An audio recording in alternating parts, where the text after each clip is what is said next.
Broadcast Service. Radyo Pilipinas. Radyo Publiko Ng bagong Pilipinas para sa bagong Pilipino. Naghahatid ng mahahalagang balita at impormasyon na guugnay ng pamahalaan sa sambayanan. Tulay sa himpapawid ng serbisyo publiko. Radyo Pilipinas. Radyo Publiko. Ang boses ng Pangulo. Sa Iloilo, Radyo Pilipinas. 585 AM. Oras sa Radyo Pilipinas, Philippine Standard Time, alas 8:35 sa aga.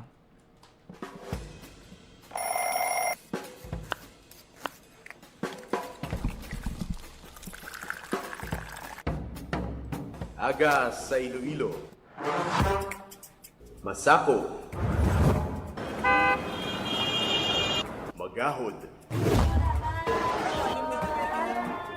Mapagsik. Panibagong adlaw pagkatapos ng pahuway sang gabi antes. Bag-o nga paglaom. Isa naman kapag himakas sa matahom nga palaabuton. Iloilo Morning, ang programa nga kaupod ninyo sa pamahaw kon aga. Magadulong sang labing ulihi nga balita, mga istorya halin sa Iloilo, kag iban nga bahin sang rehiyon, mga ginahuluhang balan, kag mga trending topic sa social media. Ululupod naton at tubangon ang maayo nga aga. Magpamati na sa Iloilo Morning. Diri sa 585 kHz sa AM bands ang inyong mga radyo. Radyo Pilipinas Iloilo, the only government radio station in Western Visayas.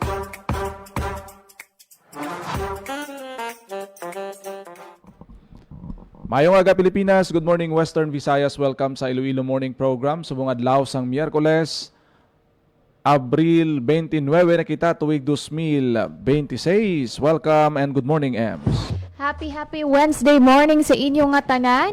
Kamusta kamo sa bunga adlaw sa Miyerkules? Last 2 days, no? Or duha na lang ka bilin nga adlaw kag bagatakop na ang bulan sa Abril. And ang talalupang doon nga do medyo na may makitaan kita subong galoom subong adlaw sang Miyerkules. So hopefully hindi amo na kataas ang heat index diri sa may syudad sang Iloilo. Kabay pa sa aton sini nga mga kauturan sa mga may outdoor activities, balon gid sang payong, proteksyon sa lawas. Kahapon may ara sing presscon ang National Irrigation Administration EMS. Ginahandaan nila man ang El Nino. Kay subong nga mga tinion from March to April and May. Medyo batyagid ang aton nga mga irrigation system kay magluwas sa water cut-off. May batyaga na sang aton sini nga mga pila ka mga mangunguma ang paghina sang supply sang tubig. Kag ginatayngwaan ini nga makumbat sang aton sini nga NIA o kon sang NIA Region 6 paagi sa pagpadamo sang ila sini nga pagpahamtang bala sang mga solar powered water pumps. Kay ti mahal ang krudo, at least may ano sila, may alternatibo nga mga pamaagi nga magamit sang mga mangunguma.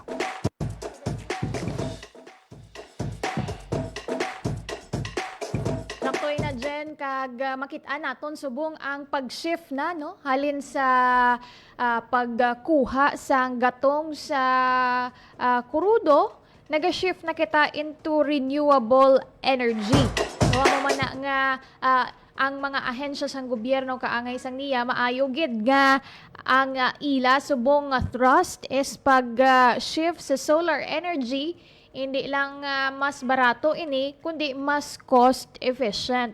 Amo man ina nga diri man sa may bahin sang Iloilo City ang amat-amat naman nga pag-transition sa mga pila naton ka mga government facilities kay isa man sa mga thrust subong sa Iloilo City government ang pag-convert sang mga pasilidad diri sa syudad, especially ang mga government-owned facilities nga mag-fully transition na sa may paggamit sang alternative source of energy o kung maggamit sang solar. Ipabati naton bala nga aton sini nga nga ang interview kay Engineer Junel Bores no ang ilang mga pagpanghanda Kay kung hindi kita magsala sa datos am sang aton siningan niya, may ara kita sang 240,000 hektaryas nga mga talamnan. Ti ang irigado sina daw ara pa lang sa 190 something, no? Ti kinahanglan pa nga i-augment ang iban nga kinahanglanon sa aton siniyang mga mangunguma. Ti ang good news kay ang construction sang Highline Canal sang Halaormiga Dam ara na sa 50%. Kaga kung magpadayon Use it. nga maayo ang obra kag hindi kay ang isa man lang sa challenge is ang mga mabagyo-bagyo nga panahon, pagbaha-baha o ti target ini nga mabuksan by June of 2027. Ti hamakon mo kung mahuman ini ay mas madamo sang supply nga kuwaan ng aton sini mga mangunguma kag mapataas ang produksyon sang humay sa bilog nga Western Visayas. Pamatian ta si Engineer Bores, no? Sang NIA Region 6 kahapon nga adlaw sa ginpatawag kapihan sa bagong Pilipinas sang PIA. Tawag aton mga sa aton nga audio video presentation.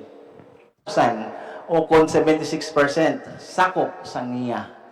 In fact, nalipay kami nga magapabalo sa inyo nga aton satisfactorily nga nalabot ang aton mga targets for 2025 pag-abot sa irrigation development.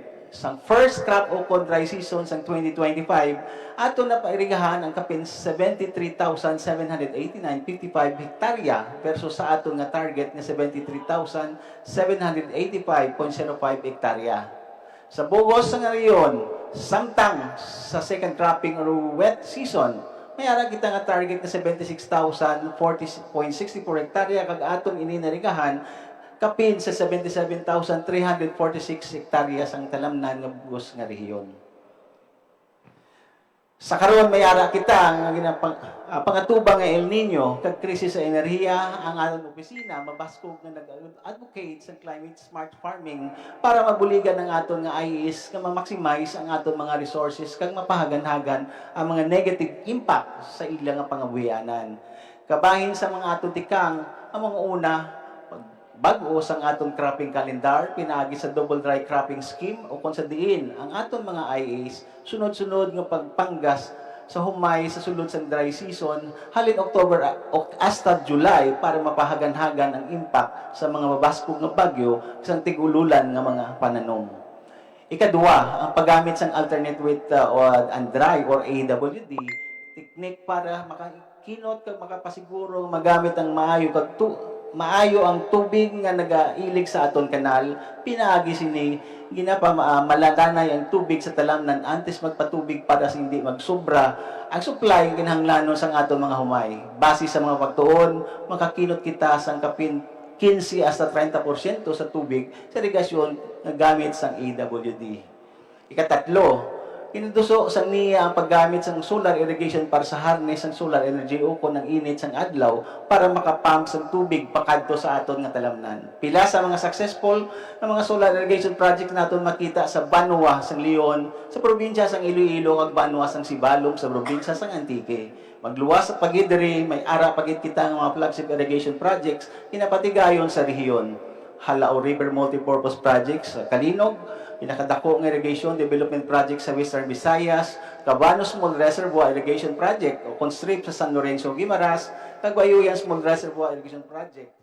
Nabatian si Engineer Junel Bores, no, ang regional manager sang NIA Region 60. Ang ilang ginapreparahan subong kaupod sa Department of Agriculture EMS kay ti ang El Nino bala, hindi lang El Nino, may aragan isang forecast nga Super El Nino nga ti ginahandaan karon sang NIA.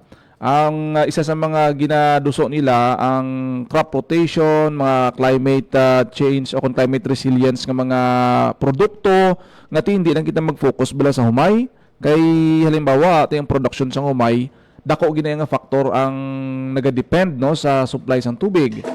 Ti damo sang alternatibo nga pamaagi kung tig-ilinit ti pangita ka sang crops nga medyo makaprodukto ikaw bisan nga kulang sa tubig.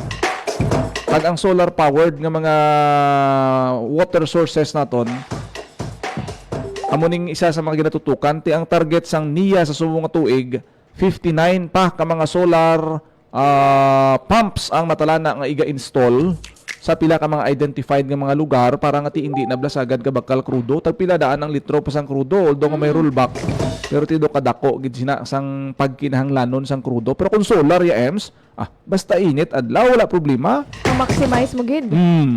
kundi makakinot sila sa gasto.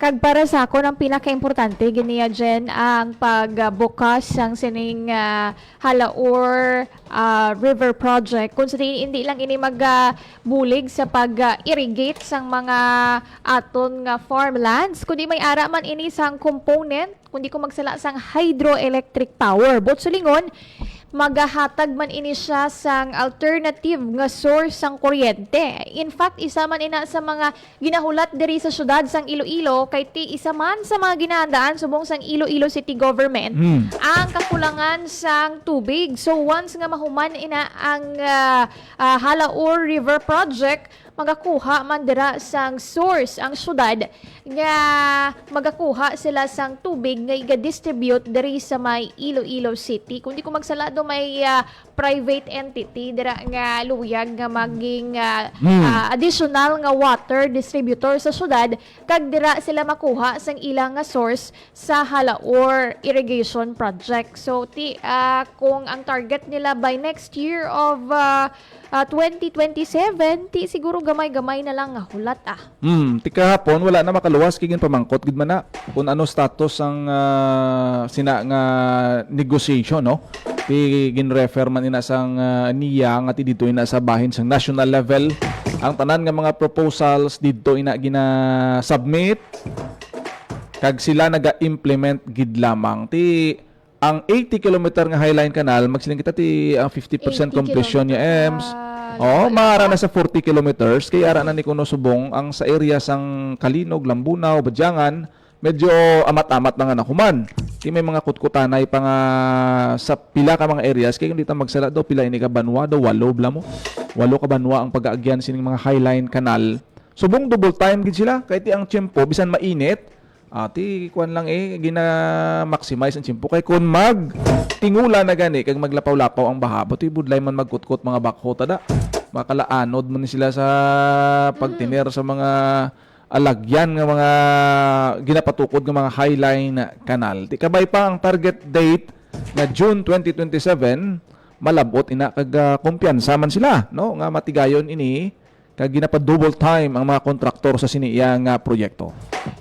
Sa iba naman nga bahin diri sa may Iloilo City, ang ginahulat sang tanan nga cooling stations. Ginahandaan na nga itukod sa labing madali nga panahon. In fact, ang schedule sa nga Iloilo City Government dyan is by this week. Makaumpisa na sila sa pagtukod sang sining cooling stations. Ano bala ang ini nga cooling stations? Magluwas sa magatanyag ini sang preska nga hangin kag ti ang pasalig didto. Air conditioning units kag take note solar powered man ini dyan. May ara ini sang pahamtangan ini sang water dispenser. Kag may ara man sang personnel gikan sa CSWDO kag sa may City Health Office nga magabantay sa magapadulong nga publiko kag magakuha sang ilang nga blood pressure. Ano na bala ang update sa sining cooling stations? Ari bala pamatian naton ang kabahin sang interview naton kahapon kay Engineer Neil Ravenna, ang Energy Conservation Officer kag pinuno sang General Services Office sang ma-interview naton siya kahapon nga adlaw. So sa amon sa GSO ang task nga ginhatag sa amon amo ang cooling stations, no? So kahina we identified the areas wherein ang cooling stations naton i-install and may structure na kami nga nakuha, no? Nga that will be used for that purpose. So ang ano na lang ang ancillary equipments nga ibutang namon as source ang kuryente kay gusto ni Mayor mabutang gid sang ano no water dispenser. So pero dapat solar powered siya, no? Kag ang dapat ang ano gid may cooling equipment or aircon or misting fans nga ibutang para maano gid no ma-emphasize no ang cool environment sa area. So may ara man kami sa GSO nga repair hub, which ang repair hub may na-repair kami nga mga gang chairs, no? Kag office chairs that will be used also for our cooling station, no? So all of this equipment and is from repair hub. Part pa sa sang circular economy namon. So I will send pictures sa imo so that ma-appreciate nyo. Sir, you've mentioned Di Pag-asa naga-range from 40 to 41 degrees. Ang ining mga areas nagalabot sa 45 to 46 degrees Celsius. So amo na ang diversion road nga Shell monitoring station. So ara we have Plaza Letegay is one, and another one is in General Luna sa may Halandoni Bridge, Tampe. So those are identified areas, but we could always expand it to terminal, no? Terminal of provincial jeeps, no? Kay nabalaan naton kay isa dira gid ang mga elderly kag mga PWDs nga dapat may ara man ta polling station sa mga mga areas. Sir, mga when nato ni possible ma-set up, sir, ang ato nga mga polling centers. Yes, the instruction of the mayor is subong a week dapat may install na kami. So we are working on this. Na namon, A+star namon anytime this week. Sir, pila ang Hopefully ma-plaster namon o ma-manage namon, and we assigned DSWD to manage ilagbook niya record, and at the same time ma-assign si City Health for blood pressure monitoring. Nabatean ang kabahin sa interview sa Iloilo City Hall Press Corps kahapon kay Engineer Neil Ravena. Actually, ginmangkot naton ang pila bala ang manginkos ang sininga cooling station dyan. Ipahamtang ini sa initial nga 3 ka areas diri sa may Diversion Road, sa may Halandoni Bridge kag sa may Plaza Letegay, no? Pero wala sang ginmention nga amount si Engineer Neil kay siling niya magagamit sila sang recycled materials. Igatanyag nila diri ang mga kagamitan gikan sa repair hub sang GSO nga mga kagamitan nga ila nga i-recycle. Agot hindi wala na sang cost sa Iloilo City Government, pero ang importante gid siniyang ang purpose niya Jen nga may ara sang paluhawayan ang mga pumuluyo naton sa tunga sang mataas nga heat index. Tikon tanawon ta daw ano man daw mga container van, Yes. ang mga areas nga ni, ang mga pasilidad nga ni, tikong hambalon ta nga ang cooling station. Kuan man lang nimo mas kinahanglan siya, especially subong tig-ilinit. Tikon pamangkot na kung magtigululan. Ano naman ang purpose ni, no? Siguro amo na nga bisan si Engineer Neil Ravena gasiling ati ang budget do medyo hindi magiguro kalakihan kay ti ang purpose niya mapasilungan, maimnan sang tubig, may manog check up. Actually namin niya sa mga puro plaza pa nila iga pahamtang.